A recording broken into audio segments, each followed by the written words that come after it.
Event360 with Fafali is powered by Soulmate Events GH. It's every lady's wish to have her dream wedding come to pass. But what does it take to have that lavish wedding dream come true?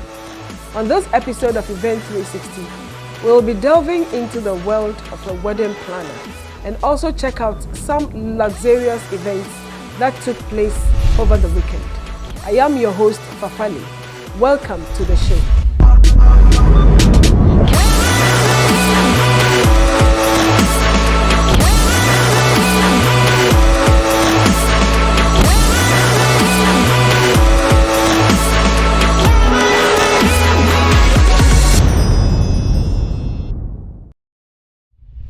My guest today is an event consultant at Think Mahogany Events and founder at Zero Hunger, Ghana. She's in the person of the beautiful Deborah J. Welcome, Debbie.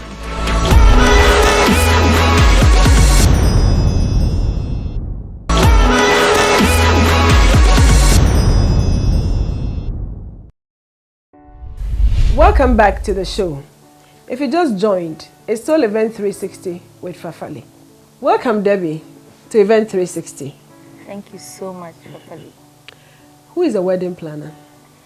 Okay, so in a nutshell and off the top of my head, based on what I do, a wedding planner is a keyword, a professional, another keyword with experience, who charges for a service in organizing the wedding of their clients.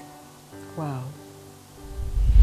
That's a detailed definition. You know, a lot of people get married, and as soon as they have their wedding, automatically they think they can plan other people's weddings. Okay. So a lot of young brides tend to think they qualify to be wedding planners and start planning their bridesmaids' weddings, their sisters' wedding, their friends' wedding.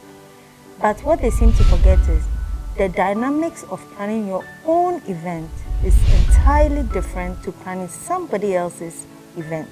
Okay. And also because there's budget, there's family dynamics, there is taste, the type of guests you're even expecting. So a wedding planner is somebody with so much experience and is knowledgeable in the trends and traditions of weddings that no matter the type of wedding they're expected to execute, they'll be able to execute it properly. Wow. With what you are saying, it means you have so much experience in planning a wedding. Well, I've been doing weddings for 11 years in March. Wow. Tell us more about your Think Mahogany. Think Mahogany. So Think Mahogany is an event company that I started in January 2010.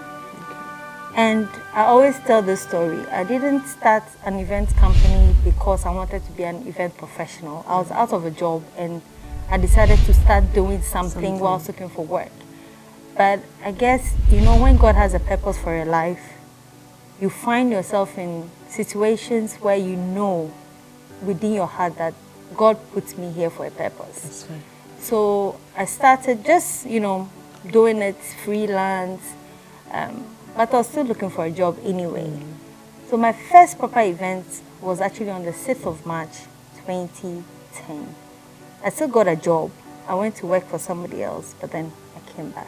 God pulled me back. Okay. And in this 11 years, I've done a diverse range of events, not just weddings. I've done corporate events, I've done birthday parties, engagement, traditional engagements, which also qualify as a wedding. Okay. I've done a lot of charitable events, and I have my own event that I do called Jollof Rave. Okay. I do with my business partner. We do this every year as well. So I have a portfolio of different types of events. So it's not just weddings. And one of our major corporate social responsibilities is Zero Hunger Ghana, which also started from doing events. All right. Where I used to see how much food waste happening, where after the event, there's so much food left over at the buffet, and you see waiters who have already eaten, still packing this food to go, guests taking food away when you know they're probably not even going to eat it. They'll probably give it to their dogs. So I thought, why not pack some of this food and give it to the street kids? So that's how even Zero Hunger started, from reducing food waste at events.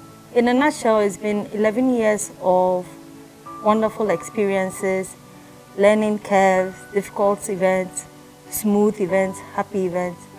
But bottom shell is happy moments when I see my clients extremely happy with what I've done for them. That's the passion, what the passion brings by. You know, a lot of people ask me, a lot of people assume I'm passionate about events. Yeah.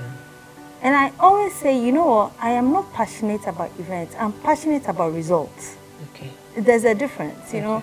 A lot of people think, oh, you're so passionate about what you do. No, I'm passionate about doing it well. Okay. And that's how I am. And yesterday, a friend of mine said, so is there anything that you say, you would say that, oh, I'm going to do this, and you don't put in your all? It's either, if I'm going to do it, it's all. If I'm not going to do it, nothing will make me do it. Of course, so passion is result-oriented. Yes. And it's the result that we are focusing on. Exactly. You've done a lot with the experiences you've enumerated. Doesn't matter. Doesn't She's matter. comfortable with it, Yes. so it's fine. Yes. I want you to please take me through a typical wedding plan. What do you do before Okay, the so day? the process of planning a wedding, well, the way I plan my weddings is probably different from how other people plan their weddings. So let's say how you plan it. Okay. And just so you know, I do Event Masterclass Ghana with my business partner, Wendy of Decotalk, where we've trained over 200 event professionals. Okay. So these students will probably do it the way I am doing it, which for me, based on observation of what is happening out there, it's probably the right way to plan an event. Especially when you want people to know and understand that you are doing this as a profession and not a hobby. The challenge is a lot of people out there think event planners or event professionals, first, I don't think they respect the profession enough as it is, and they are not willing to pay you your worth, which can be quite insulting and painful. And there are some people that, like you said, have the passion for such things. You know, people in hospitality have passion for these things, and people pay to go to hospitality school. So I think our mindset, first of all, needs to change towards that profession. And now, so when you go to a professional event or wedding planner, I would ask you your brief. What exactly are you trying to achieve? What kind of wedding are you trying to have? Are you trying to have a grand wedding, a simple but meaningful wedding? What is in it for you? What do you want? That's the starting point. Then when you tell me what you want, how much are you willing to pay for this thing that you want? A lot of times, I would also ask them to bring their, for weddings, so the sort of vendors you want to use. Bring your list of vendors. How much you want to afford? Do you have inspiration pictures? Have you seen things out there that you like? Bring it all. So when you bring all these things to me, and then you tell me how much you're willing to spend, straight away I'll tell you, no, I don't think for the taste you have the right budget, or if you can go for it, definitely, let's do this. But so that's one of the key things that we do, matching your affordability with your taste. And then we build on from that. Exactly, because a lot of people have, I would say, big taste, but they can't even afford what they want. And a lot of times too, I have honestly told clients that I know you can afford this, but I personally think it would be a waste of money. Is it important going through with a wedding planner? For me, I would say yes, and not because I'm a wedding planner. Even if I wasn't a wedding planner, I would always advise people to go for wedding planners because, one, they know what is happening out there. It's for them, for you, it's a new experience. And I don't think that your wedding day should be the day that you find out that you could have done something differently. Oh, but I thought most of the things are pre-planned. Why I know the kind of chair I want to use. I know the type of cake I want. Why a planner? Okay, I love the way you say, you know, that's the attitude a lot of couple or a lot of clients have. Yes. Oh, but I know I want this, I want this, I want this. Have you thought about how the cake is going to get there? Have you thought about how it's going to be mounted? At which time of the program are we going to cut this cake? And when this cake is cut, who is going to take it away to share it? and the leftover tears, who's going to box it? Who do we give it to take back home? Because I can't bring you the cake at the high table. So even just that cake alone, look at the dynamics around just cake. You know, there's so many little things that people don't think about. For instance, one easy example, when it comes to champagne popping, for instance, they would shake the champagne and pop it onto the dance floor. And then next thing, the MC is calling them to come and dance. That already is a health and safety hazard. It is.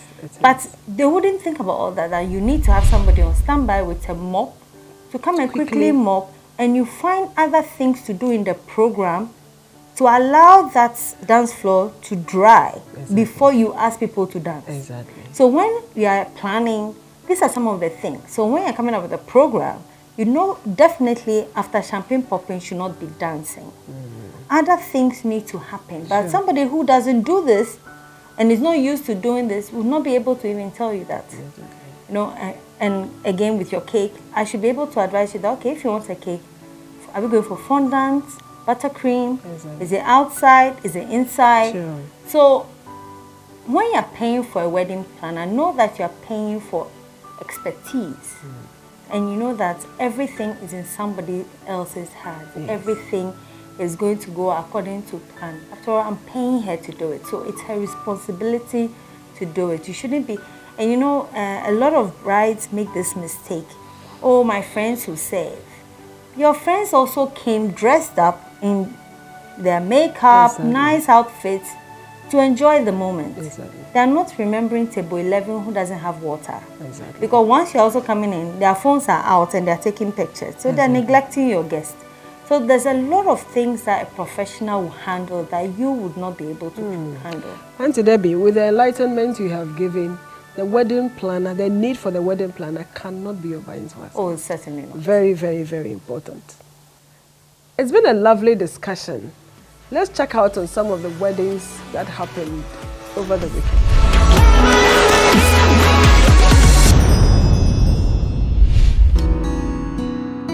So this is the day the Lord has made. I just want to say I love you, you're the best, and we will be fine. I promise you that.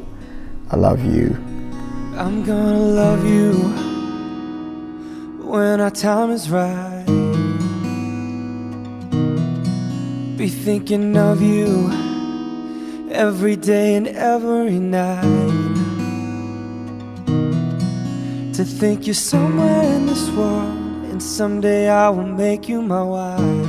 I wouldn't be here without you, and I really truly appreciate you. You mean the world to me. I'm so happy. I'm gonna get over it, have a good day today, have a good life. You mean the world to me. Love you lots. I'm gonna make you feel like you're the only girl in the world, like you're the only one that I'll ever love, like you're the only one who knows my heart.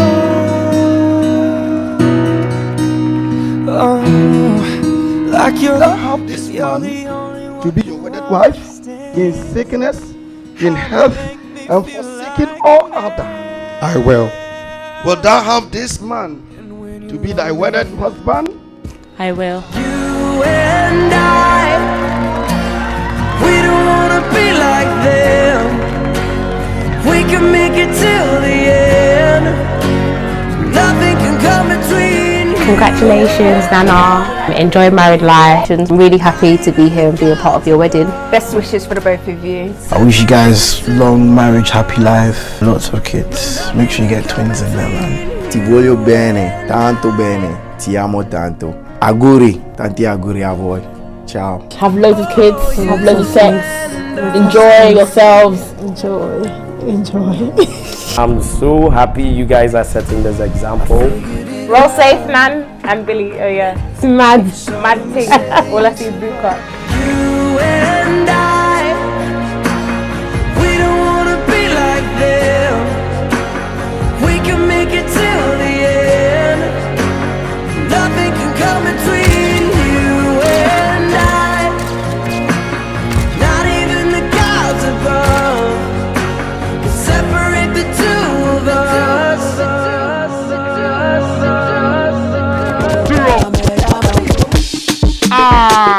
Here comes the bride and the groom. Some bills, Nana, Abba. You guys need to see this. Oh my goodness. Abba. Yeah. Say the love I see for your eyes. Yo, I love you, baby, and don't think I'm toying. Okay. My baby. Oh, don't you worry, be alright, baby, right, baby. And I will never make you cry, baby, cry, baby. They can deny the way we ride, baby, ride, baby. Yes, you're for the boy. Hey, you're for the boy. Yes, you're for the boy. Hey, you're for the boy.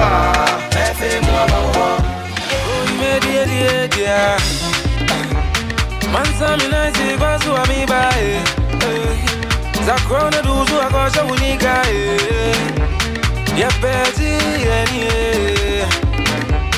ya penu mediri na koi mediri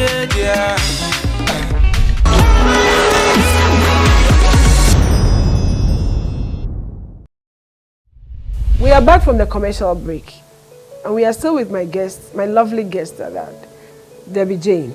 That's it. Welcome, Auntie. Thank you. Thank you. Debbie Jane, Yeah. what is the ideal budget for a typical medium-sized wedding? This is one of the questions that I would never answer because there's nothing like a typical budget. It really depends on the type of wedding the budget is for. A wedding could be a luxury wedding with a large crowd, a luxury wedding with an intimate setting. It could be a court wedding where we are just signing, I have one bouquet, we move on. So really there's nothing like an ideal budget because it really depends on what exactly you're trying to do. That's why when you ask the question about the checklist of the wedding planner, what do we do? How do we plan a wedding? I would first of all ask you, what exactly are you trying to do? Then based on that, I'll ask you, how much can you afford? Are you willing to spend? And then we come up with a budget based on that. So the basic thing, the most important thing is the budget and what the person wants. These are two major things. Exactly. What kind of wedding do I want? And can I afford the kind of wedding I want? By that, does it mean that a garden wedding will be more expensive as compared with a conference room wedding? Not necessarily, because, for instance, a conference room, it depends on the rate, how much you are paying for the venue, and how much work needs to be done at the venue. Are we covering the walls? Are we doing flooring? Indoors means automatically need lighting for ambient. So whatever venue you choose comes with its own cost list. So I wouldn't say just because it's in a garden makes it more or less expensive. And another thing is it going into the night? For instance, if it's outside, is it going into the night? And garden wedding, what time of the year is it? If you are doing it in April, definitely it might rain. It might rain.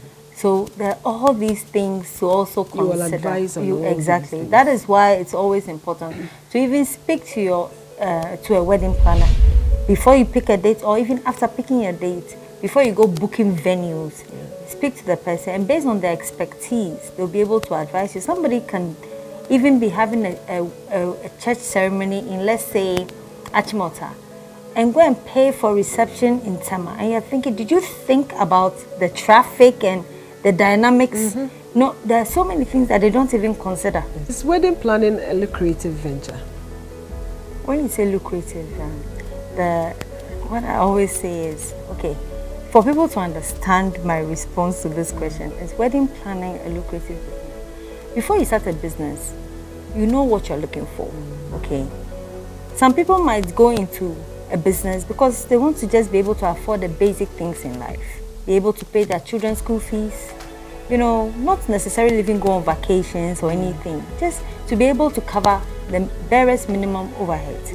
Somebody too might go into a business venture because they want to be able to go to America and Dubai twice a year. They want to be able to put their children in the GISs and the Lincolns.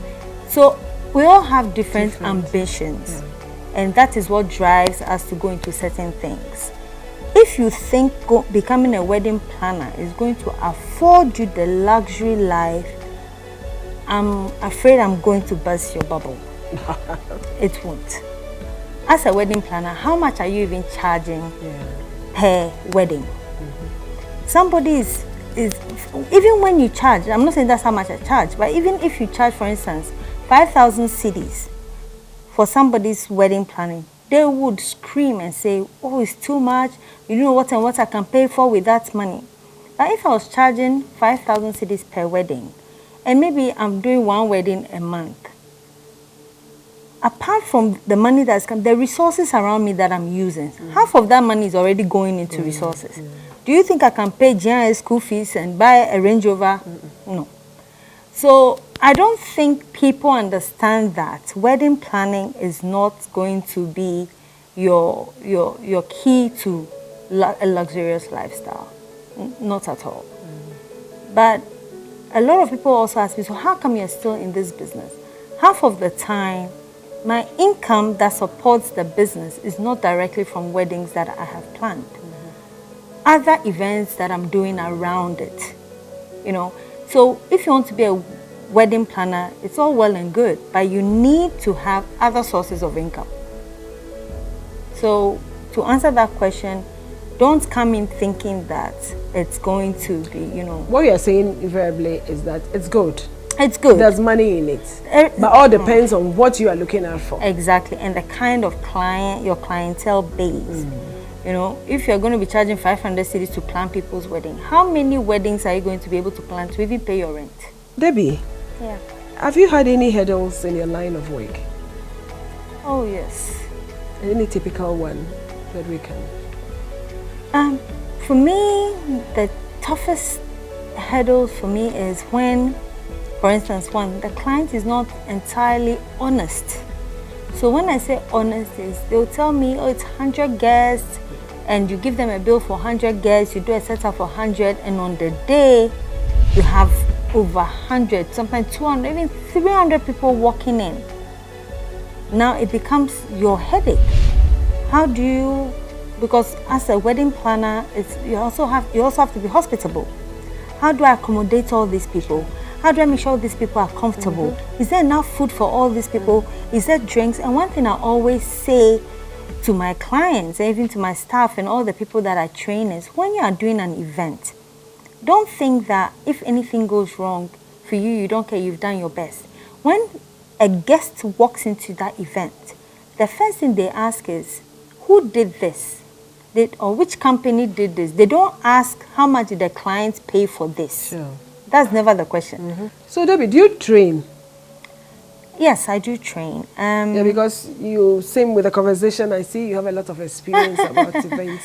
Do you have people you are training? Yes. Well, my business partner, Decotor, what happened was we started going to training where she was offering training on just decor. Okay. So floral arrangements, table setting, bouquet making, and all of that. And I felt my stronghold was in planning, management, and running an events company. Okay. So we decided to come together because people would go to her for that and come to me and thought, no, why about we come together and then share the modules across. So we started a different company called Event Masterclass Ghana. Okay. So it's masterclass for events, whether you want to do just decor, you want to do just planning, or you want to do both. So Event Masterclass Ghana, and so far under that umbrella we've trained over 200 professionals, and these are people that are receiving awards and things. So I really believe in our brands. We are passing on good knowledge, and we are bringing out experts, you know. So there's that, and then there's those who come to me directly as well. So I do short courses here and there. I do How Zoom. short is the course? I can do 1 day, 2 day, depending on the person. I can do evenings. We do Zoom classes as well. And I write publications and all sorts. So yeah, I'm open to teaching. That's fine. It's good you are open. Some people have their knowledge and they want to keep it to themselves. But once you bring it out, I think it's a good thing. There has to be community. I'm still also learning from others. You are. Sure. Thank you very much. It's been nice talking with you, Auntie Debbie. It's been an amazing time here. Thank you. It's still Event360 with Fafali. We'll be right back.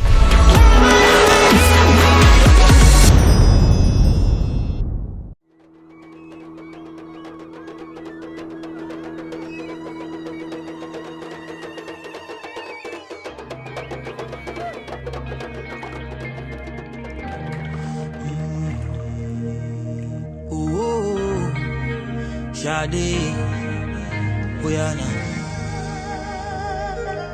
Won't reach your mom. I need more reach your mom. Won't reach your mom. Then be lolly, mommy me reach your mom. Marry me, oh baby, baba me reach your mom. You know I love you. Omoge wa fe mi.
You're welcome back.